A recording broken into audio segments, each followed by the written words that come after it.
Dice así: Entre tanto los discípulos le rogaban diciendo: Rabí, come. Él les dijo: Yo tengo una comida que comer que vosotros no sabéis. Entonces los discípulos decían unos a otros: ¿Le habrá traído alguien de comer? Jesús les dijo: Mi comida es que haga la voluntad del que me envió y que acabe su obra. Amén. Pasamos ahora al capítulo 6 de ese mismo libro de Juan. Juan capítulo 6, versículo 38. Juan 6, 38. Un poquito más adelante dice así: Porque he descendido del cielo no para hacer mi voluntad, sino la voluntad del que me envió. Amén.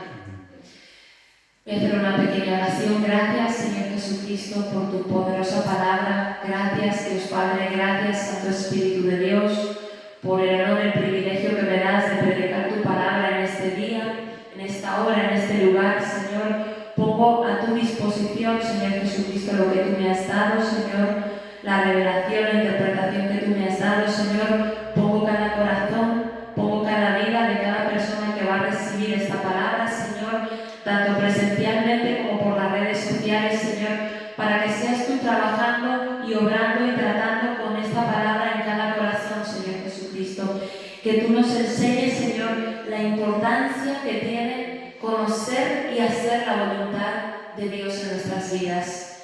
Ministra al Espíritu Santo con tu poder, con tu unción y con tu revelación, y enséñanos en el nombre de Jesucristo. Amén. Bueno, pues le he titulado a esta palabra La voluntad de Dios. Jesús, en el capítulo 4, en lo que hemos visto, Él les estaba dando una lección a sus discípulos sobre cuál es la fuente de su satisfacción, que era hacer la voluntad del Padre, de forma continua, incansablemente. Vemos cómo Jesús compara el hacer la voluntad del Padre como el ingerir comida, ¿no? Esto es que cumplir la voluntad del Padre era para Jesús una necesidad vital. Su sustento para seguir era cumplir la voluntad del Padre día tras día y minuto tras minuto.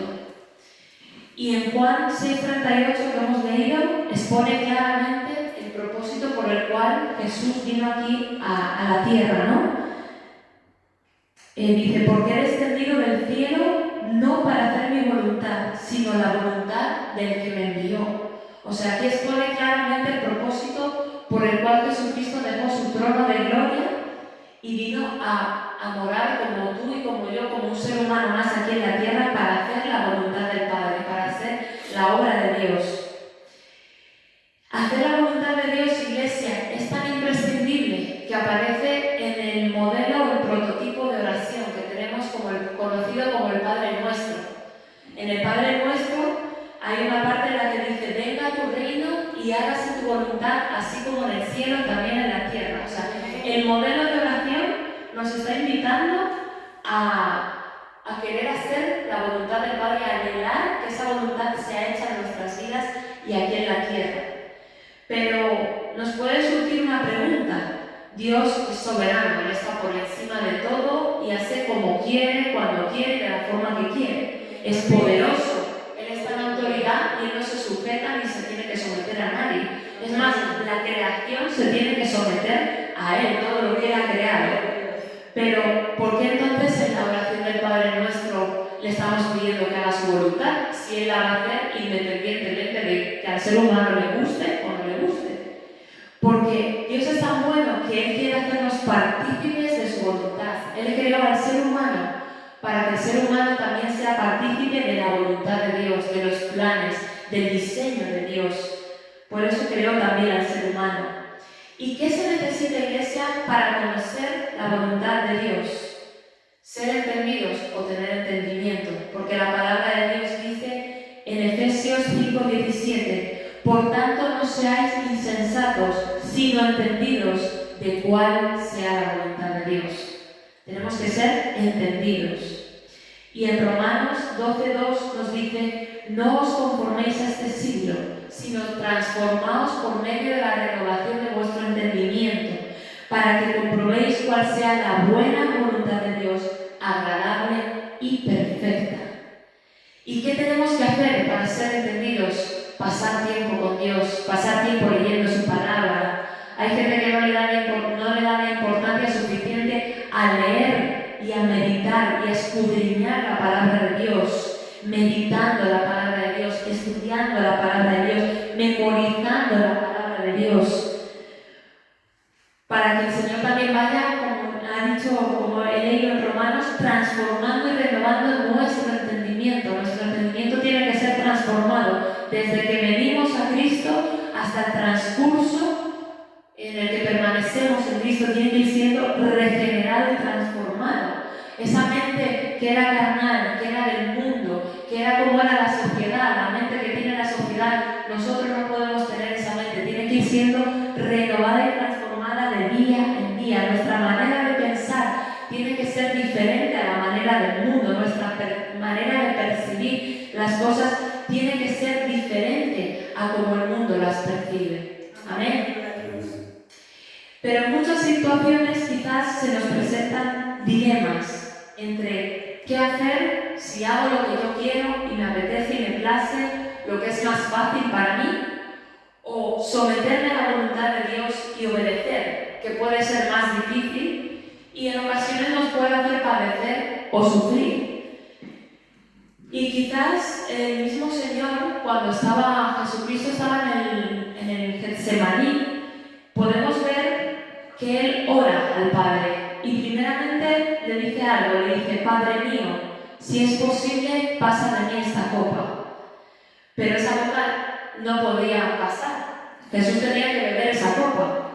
Pero vemos como luego Él deja dispuesta su voluntad a someterla a la voluntad del Padre. Dice: pero no sea como yo quiero, sino como tú. Ahí Jesús le estaba diciendo: si es posible, pero no era posible que el pecado de la humanidad fuese absuelto sin que Él tomara esa copa, ¿no? Sin que Él pasara por ese sacrificio, ¿no? No había otra manera de que el pecado de la humanidad fuese absuelto y quedase perdonado. Pero Jesús rectifica y dice que sea según la voluntad del Padre, no como yo quiero, sino como tú. Ahí tenemos el modelo y el prototipo perfecto del sometimiento al Padre. Es como si Jesús le estuviera diciendo: Padre, aquí estoy dispuesto a lo que tú me demandes, no como yo lo quiero, sino como tú lo quieres. Amén. Y nosotros, Iglesia, muchas veces actuamos según lo que se nos viene a la cabeza, según el impulso, un sentimiento, un instinto que se nos vino al corazón, a la mente. Cuando alguien nos hace algo, ya estamos pensando en qué le vamos a responder. Se va a enterar se va a enterar aquella, ¿no? Lo que se nos vino a la cabeza, ¿no? Pero nunca o casi nunca nos paramos a pensar: ¿qué haría Jesús en mi lugar? Si Jesús estuviera en mi lugar, ¿respondería de esta forma? ¿Actuaría de esta forma o no? ¿Qué haría Jesús con mi familia, en mi hogar, en mi casa?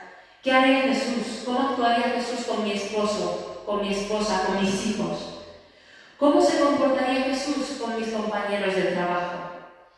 Y yo les cuento, este testimonio ya les he contado alguna vez, pero se me venía con este mensaje. Yo cuando empecé mi primer trabajo como enfermera, había una paciente que yo tenía una mala tarde, estaba hasta arriba de cosas que hacer, y cuando entré a su habitación, al rato, me dijo que estaba cansada de estarme esperando, que había llamado al timbre o que no había ido, que no le había respondido. Y entonces yo le dije, yo le iba a responder mal, yo en el fondo le iba a responder mal porque ella se pasó conmigo, o sea, me habló faltándome el respeto y sin ponerme en mi lugar, sin ponerse en mi lugar, de que a mí no me dio tiempo, yo no fui, no porque yo no quise, no me dio tiempo hasta esa hora a llegar, a ir a ver a esa mujer.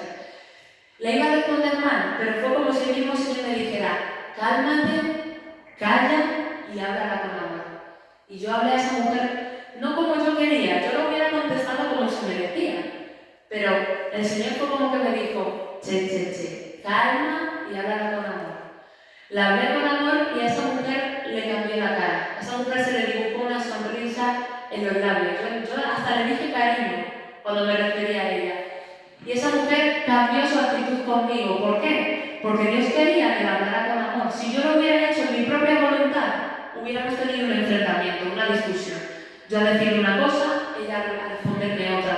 Pero al yo someterme a la voluntad de Dios, fue como que Dios me dijo, cálmate y háblala con amor. No le devuelvas lo que ella te ha lanzado, no se lo devuelvas mal, con amor. A esa mujer le cambió la cara, a esa mujer como que se le dibujó una sonrisa en los labios. Y cuando yo volví a entrar a la habitación o volvíamos a hablar, me habló de otra forma distinta. ¿Por qué? Porque yo marqué la diferencia, porque yo ahí estaba haciendo la voluntad de Dios, no mi voluntad. Pero muchas veces tenemos que pararnos a pensar. Jesús en mi lugar respondería así, lo haría de esta forma, que muchas veces no nos paramos a pensar, actuamos impulsivamente, ¿no? O instintivamente. Y entonces, Iglesia, ¿qué hizo Jesús en su transcurso aquí en la tierra? Él hizo la voluntad del Padre, y haciendo la voluntad del Padre, hizo la obra de Dios. Hizo la voluntad del Padre, sufriendo un sacrificio sin merecerlo. Hizo la voluntad del Padre, porque aunque preguntó que si podía pasar esta copa de él, se sometió a la voluntad del Padre, que era que conllevara ese sufrimiento y ese dolor. Hizo la voluntad del Padre, tuvo a veces que callarse, siendo el mismo Dios ante las autoridades, tuvo que callarse y no abrir su boca ante las falsas acusaciones. Pero también supo responder cuando había que responder. Cuando correspondía hablar, Jesús hablaba y hablaba severamente también y con carácter. O sea que tenemos que también saber cuándo hablar, que el Señor nos guíe. Sabiendo que Judas, ese discípulo que le iba a traicionar y le iba a entregar, aún así Jesús le amó y le aceptó dentro del grupo de discípulos, igualmente. Y hasta el momento de su muerte, Jesús estaba sirviendo. Había dos malhechores colgados en dos maderos también al lado de él. Y Jesús estaba sirviendo, dándole la oportunidad a uno de ellos que fuera salvo. Hasta en el último momento Jesús estuvo haciendo la voluntad del Padre. Jesús hacía de continuo la obra de Dios y cumplía así la voluntad del Padre. Y cuando tú haces la voluntad del Padre, eso da testimonio de a quién estás sometido y está dando testimonio de quién es Jesucristo para ti y en ti. Que dice en Lucas 23:47 que cuando el centurión vio lo que había acontecido, dio gloria a Dios diciendo, verdaderamente este hombre era justo. No solamente tú sabes que estás haciendo la obra de Dios al hacer la voluntad de Dios, es que los demás pueden ser edificados con tu testimonio. Este centurión fue edificado con el testimonio que dio Jesucristo. Este malhechor, en el último momento de su muerte, se salvó porque Jesucristo hacía la voluntad del Padre y la obra de Dios. Tu testimonio puede marcar la diferencia. Los demás pueden decir en tu trabajo, wow, este muchacho es impecable, es puntual, hace su trabajo de forma excelente, no critica a nadie, no se queja. Una persona que nos ha tratado mal, ¿qué puede decir si le tratamos bien o qué puede pensar? Wow, le trato mal y por más que me trato mal, por más que me machaco, por más que me meto con él o con ella, mira con qué bien me trata, con qué amor me trata, con qué diferencia me trata a mí. Cuando servimos a los demás, siempre sacamos tiempo para servir a los demás. Está muy ocupado, pero siempre saca tiempo. Cuando le necesito, ahí está allí esa persona para dedicarme, para servirme y para